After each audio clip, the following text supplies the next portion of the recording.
আসসালামু আলাইকুম ওয়া রাহমাতুল্লাহ। যে তিনটি কাজের জন্য আমাদের ঘরে বরকত আসে না। প্রিয় আলোর পথে যাত্রীবৃন্দ, আশা করি আল্লাহর রহমতে সবাই ভালো আছেন। আজ আমি এমন তিনটি কাজের বিষয়ে আলোচনা করব, যে তিনটি কাজ যে ঘরে হয় সে ঘরে কখনোই বরকত আসবে না। অনেকে বলে আমার ঘরে বরকত নাই, আয় রোজগার ভালো হয়, হাজার হাজার টাকা উপার্জন করি, কিন্তু সারাক্ষণ কোনো না কোনো বিপদ লেগেই আছে। হয় কোনো মাসে বাচ্চাদের রোগ ব্যাধি, না হয়তো কোনো দুর্ঘটনা, না হয়তো বড় ধরনের ঋণের বোঝা লেগেই আছে। এমন কোনো সপ্তাহ নেই যে ডাক্তারের কাছে যেতে হয় না। আর এই সব কারণে আয় রোজগার ভালো হওয়া সত্ত্বেও মাস শেষে অভাব অনটন দেখা যায়। প্রিয় ভাই ও বোনেরা, আমরা জানি না কী কারণে ঘরের বরকত চলে যায়, তাই আমরা সেসব কাজ করে বসি আর তার ফলে আমাদের ঘরের বরকত থাকে না। তাই আমি আপনাদেরকে এমন তিনটি কাজের বিষয়ে বলবো, যে কাজের ফলে আমাদের ঘরসমূহের বরকত দূর হয়ে যায় আর ফেরত আসে না। সেসব কাজ হলো: 1. মিথ্যা কথা বলা। যে ঘরের লোকজন মিথ্যাবাদী, সে ঘরের বরকত দূর হয়ে যায়। আর মিথ্যা এমন একটি অপরাধ, যে মিথ্যা বলে সে নানান রকম অপরাধ ও গুনাহে লিপ্ত হতে পারে অনায়াসে। আর এইসব গুনাহ ও অপরাধের কারণে তার ঘর ও জীবন থেকে বরকত চলে যায়।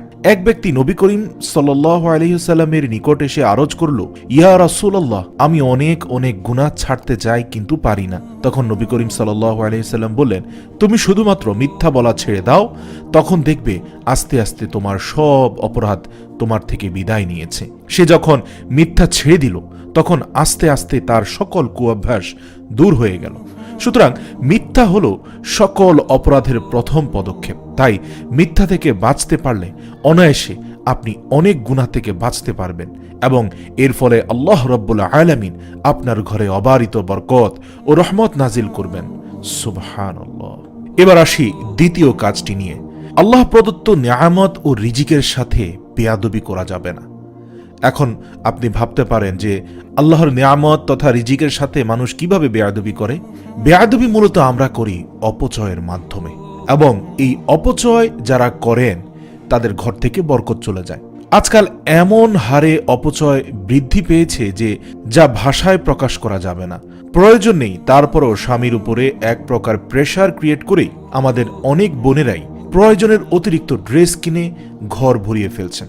এছাড়াও গৃহস্থলীর খাবার দাবার থেকে শুরু করে প্রয়োজনের অতিরিক্ত খাবার রান্না করা, অতঃপর তা পচাবাসি হওয়ার পরে ফেলে দেওয়া, এছাড়াও অযাচিত খরচ বাড়িয়ে ফেলা, এগুলো অত্যন্ত ভয়াবহ রকমের কুঅভ্যেস। আর এই অভ্যেসগুলোর কারণে আস্তে আস্তে ঘর থেকে বরকত উঠে যায়। তাই আমাদের প্রত্যেকের ঘর থেকে এই অভ্যাসগুলো দূর করতে হবে। বিশেষ করে বিয়ের বাড়িতে দেখা যায় প্রত্যেকের ফ্ল্যাটে রয়ে যায় অতিরিক্ত খাবার, যার স্থান হয় নালা নর্দমায়, অথচ কত মানুষ অভুক্ত আছে। আয়োজন হয় বেশি, খাওয়া হয় কম, কিন্তু অপচয় হয় বেহিসাব। চাইলে কিন্তু এই খাবারগুলো অপচয় না করে দরিদ্রদের মাঝে প্যাকিং করে পাঠিয়ে দেওয়া যায়, কিন্তু সে উদ্যোগও আমাদের দেশে দেখা যায় না, যার কারণে বরকতসমূহ আমাদের ঘর থেকে চলে যায়।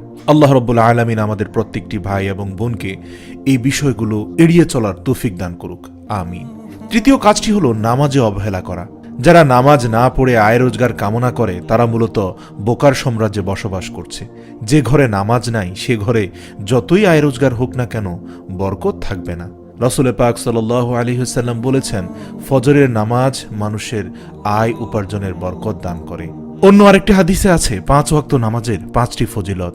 1. ফজরের নামাজ না পড়লে চেহারার উজ্জ্বলতা নষ্ট হয়ে যাবে। 2. জোহরের নামাজ না পড়লে রুজির বরকত কমে যাবে।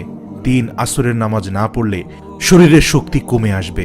মাগরিবের নামাজ না পড়লে সন্তানাদি কোনো উপকারে আসবে না। এশার নামাজ না পড়লে নিদ্রায় পরিতৃপ্তি হবে না। আল্লাহু আকবার। আল্লাহ রাব্বুল আলামিন নামাজের মাধ্যমে আমাদের ঘরের বরকত আনার তৌফিক দান করুক। অতএব আসুন আমরা ঘরের বরকতকে স্থায়ী রাখতে মিথ্যা পরিত্যাগ করি, আল্লাহর শুকরিয়া আদায় করি, অপচয় থেকে মুক্ত থাকি, এবং সাথে সাথে 5 ওয়াক্ত নামাজ জামায়াতের সাথে আদায় করি। আল্লাহ পাক আমাদের সকলকে বুঝার ও আমল করার তৌফিক দান করুক, আমিন।